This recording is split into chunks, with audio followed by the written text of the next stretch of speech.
Bicycling is very relevant to our studies of anarchy for several reasons. First of all, it provides an individual autonomous method of transportation that allows people to travel without dependence on car traffic, a major concern in Los Angeles, or dependence on oil, which supports some of the most despicable corporations for both human rights and environmental violations.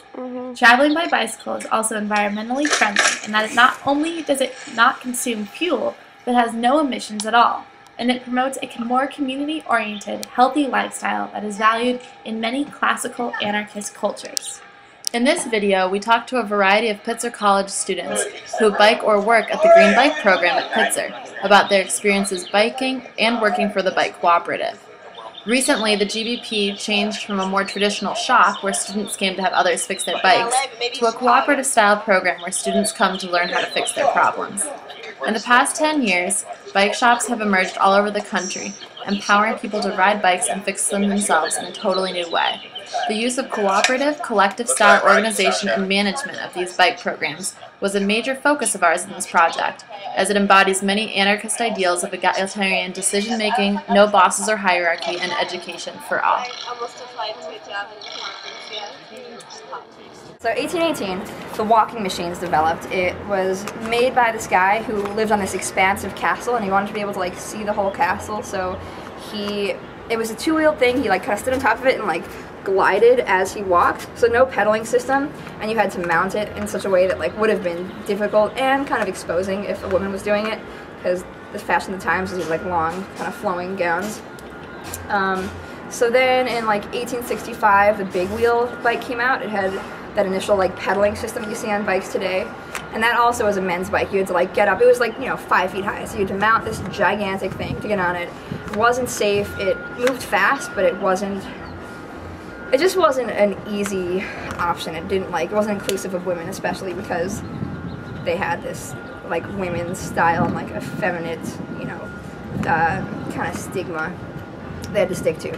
Okay, so then in 1890 the safety bike came out, and the safety bike was closest to today's model. It's a two-wheeled bike, the same size wheels, and they made it with a swooping top tube, that thing that you step on to mount the bike, that the saddle is kind of above.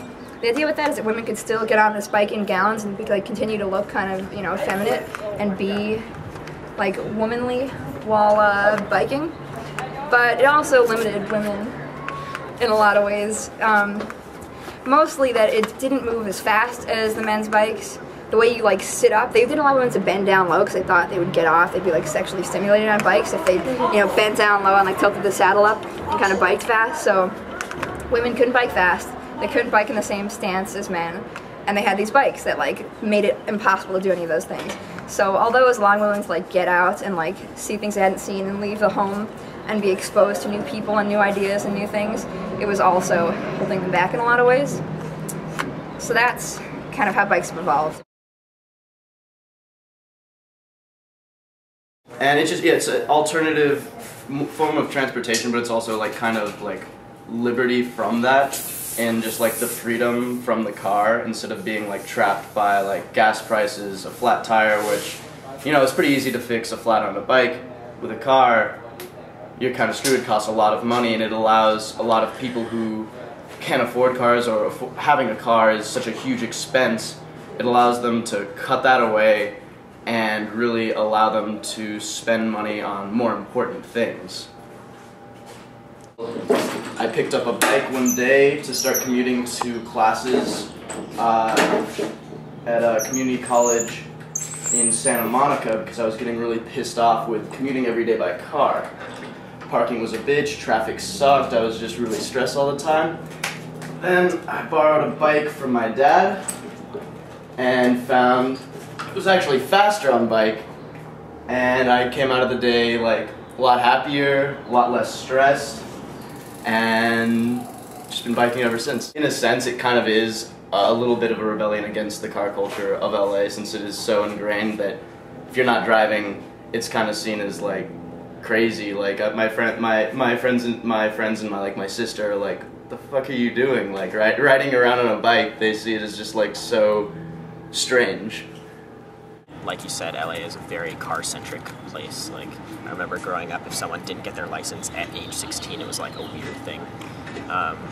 But yeah, I think as a biker, you need to safely assert yourself and assert your space on the roads, and that, in my experience in Los Angeles, has served me well. Kind of not moving out of the way for cars, but being cautious of where they are. It's kind of like show the car that I'm going to be there and I'm not going to move because you're a huge vehicle. Has like kind of helped out a little bit. I love biking in cities, and I like it when there's no bike lanes. You like it when there's no bike lanes? Yeah. Why is that? Because then if there's no bike lanes, it makes me feel like it's okay if I'm an asshole on my bike, just like all the cars are, and I can like do whatever the fuck I want, and I can bike around, I can go through side streets, I can cut cars off the same way that they cut me off. Like I feel totally responsible for my own safety, which keeps me on guard more, and it's a more exciting experience. Take a bike over a car. I don't have a driver's license. I grew up in Boston with a lot of public transportation, and just like never, I was out of the country for most of the year after I graduated, so I just never got it. So you never had a driver's license? I need to get one now, just because it's getting to be like, it's getting to be an obstacle in like applying for jobs and stuff, but I still don't have one. I'm about to be 22 and I don't have a driver's license.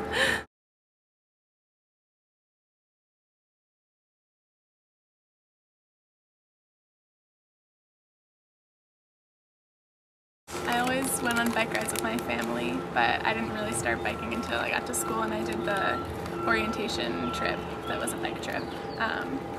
People are really into bikes at Pitzer. I mean, specific to bikes, there's a lot that's motivating.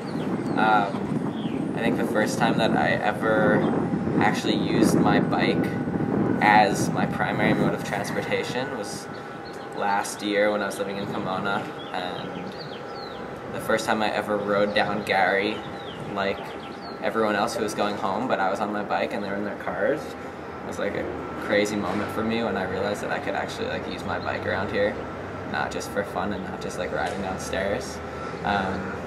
But yeah, I mean, I just think it's, I think it's really important to somehow slowly take ourselves off of this oil addiction. And I think it really started when I actually bought my first bike that I cared about. I kind of had a pretty crappy bike at the beginning of school, and I didn't really care about it that much, and then I kind of decided I wanted to get a bike that I would take care of. And once I bought that bike, I was kind of hooked, and I couldn't stop taking care of it and wanted to do all these different bike culture things, and that's kind of what led me to like go try critical mass and be active here in the bike shop.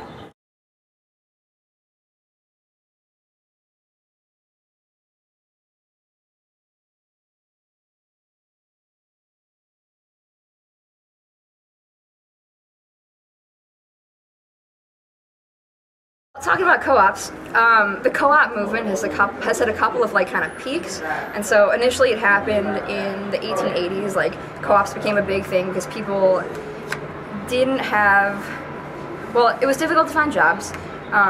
That's a big thing. Like co-op movements kind of come out of these like times when people need ways to make money and just can't get employed.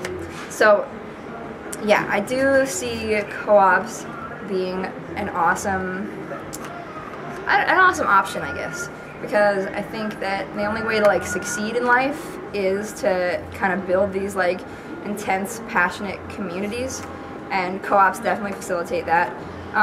But also I think that it just makes sense to be exchanging goods. I do see like co-ops as the next step, and an awesome step. Initially, the bike shop was supposed to be a shop. You came in, you left a bike, we fixed it, we gave it back to you. Then, in like 2007, 8-ish, we decided it should be a co-op, which basically means that it's kind of a collective community with no bosses, and we all make decisions as a team. We kind of do it on consensus when we can, and we give the community something valuable, but they give back to us too. So, it goes both ways. So that was the kind of shift to a co-op. And my ultimate goal with that is to kind of put tools in people's hands and like facilitate and kind of push this like DIY, like sustainable mentality. Yeah, you also recently, I heard, went to the Bike conference, which was a conference of LA bike co-ops. How was That was really cool. It was really cool seeing a lot of people coming from the same place trying to promote biking and all the different ways in which because there were about 14 that showed up, and the different ways and models in which they decided to do it. But it was really cool because everyone was coming from pretty much the same spot, the same goal, and it really showed. And there are some great people there trying to do some great stuff, and I think it's only going to grow because when we went there, they were talking about how in like '06 there was only like 2 real co-ops in LA. Now it's 2011. There's 14 that made it there, with several unaccounted for or couldn't come. So it's a movement and it's growing, and I think it's going to be doing some cool stuff. So I was either renting bikes out or I was fixing bikes, and this was a bike. They rent bikes to tourists, and then with the profit they gather up all of the bikes in Copenhagen that they can find and send them to shops in Africa to redistribute for people to help them get more mobile, get people, cut down people's travel time selling products, cut down travel time for kids going to school. They make bike ambulances, so it's like kind of not exactly a regular shop. There certainly was some sense of hierarchy within the shop. I was there for 2 months, and they kind of threw me in and just said, like, you should run the shop, but like obviously I knew the whole time that they were around the corner, doing the business side of things. But definitely, I never really felt like I was underappreciated because I had just entered into the group. I think that having good vibes in a co-op gets people excited. People come to the co-op, they use tools, they find out how much like they can do by themselves as individuals, and then they get engaged with this community. And they build on that, and that's how it becomes this big, amazing movement that changes and saves the planet.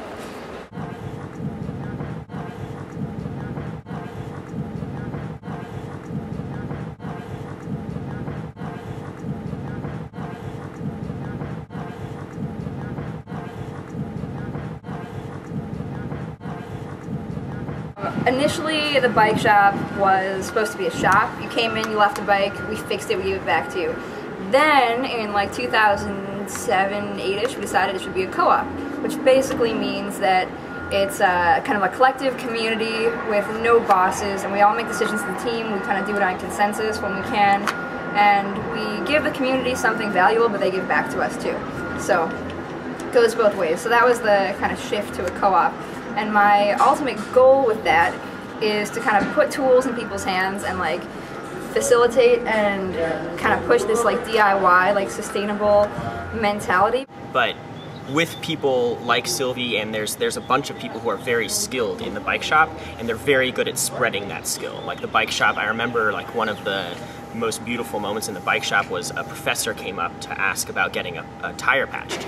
And I heard the person that was helping her say, well, this is a learning space, and if you have time, I'd like to show you how to do that instead. And at first I was a little bit like, uh-oh, like, that might not go so well. Like, maybe she just wanted someone to patch her tube for her, but she was totally receptive, wanted to learn, and that's kind of the beauty of this, is like, I didn't know how to correct, my fork was out of alignment, and I didn't get that. And so Sylvie showed me which tools do that, and how I could do that, and now I can help people fix that same problem. So it's cooperative and it's learning. It's not just giving service to bikes.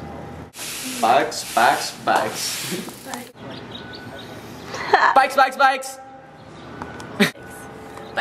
bikes. Woo! Blunts and boobs. Bikes. Bikes, blunts, bitches. Yeah, bikes. Bikes. Bikes. Bikes. Bikes. Bikes. Bikes. Bikes. Bikes. Bikes. Bikes. Bikes. Bikes.